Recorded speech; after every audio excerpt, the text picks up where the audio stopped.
அனைவருக்கும் வணக்கம். இன்று நாம் தென்னாலிராமன் கதை ஒன்றை பார்க்க போகிறோம். தென்னாலிராமனுக்கு ஓய்வு.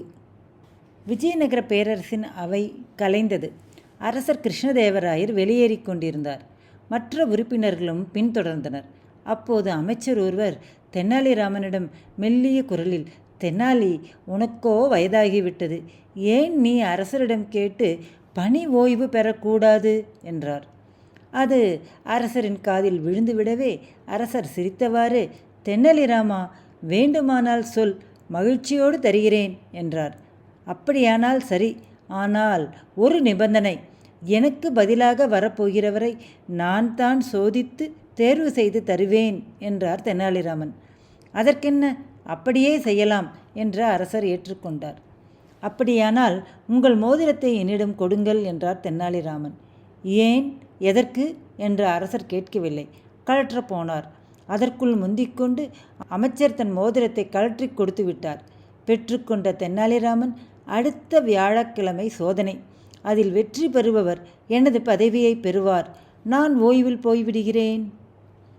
மோதிரத்தை பெற்றுக்கொண்ட தென்னாலி ஒரு சிறிய மர டப்பாவில் அதை வைத்து மூடி அரண்மனையில் இருக்கும் யானை நீர் குடிக்கும் ஆழமான பெரிய தொட்டியினுள் அதை போட்டுவிட்டு, யார் இதை எடுக்கிறாரோ அவரே எனக்கு பின் என் பதவிக்கு வர முடியும் என்றார்.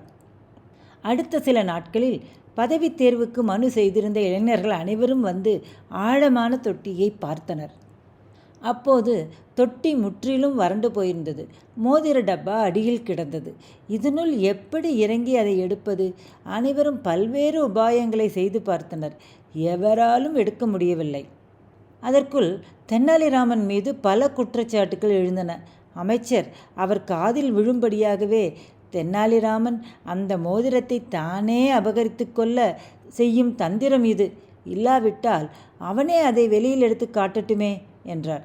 அதை கேட்டதும் தென்னாலிராமன் நேராக அரண்மனைக்கு சென்றார். அரசர் ஒவ்வொரு வருடமும் பண்டிகையின் போது அந்த யானை தொட்டியில்தான் வண்ண நீரை நிரப்புவது வழக்கம்.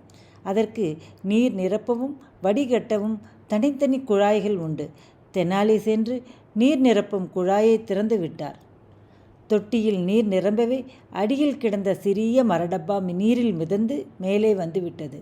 அதை எடுத்து திறந்து மோதிரத்தை அரசர் கையில் ஒப்படைத்து விட்டார். அரசரிடமிருந்து அது அமைச்சரை போய் சேர்ந்து விட்டது. மகிழ்ச்சி அடைந்த அரசர் கிருஷ்ணதேவராயர், மோதிரத்தை எடுத்து தருபவர்தான் உனக்கு பிறகு உன் பதவிக்கு வர முடியும் என்றாய்.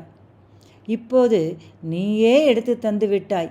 எனவே உன் பதவி உன்னையே வந்தடைந்து விட்டது. ஆகவே உனக்கு ஓய்வு தருவது பற்றி இனி நீ எண்ணிக்கூட பார்க்க முடியாது என்றார். அமைச்சர் வெட்கி தலை குனிந்தார். இந்த காணொளியை ரசித்ததற்கு நன்றி.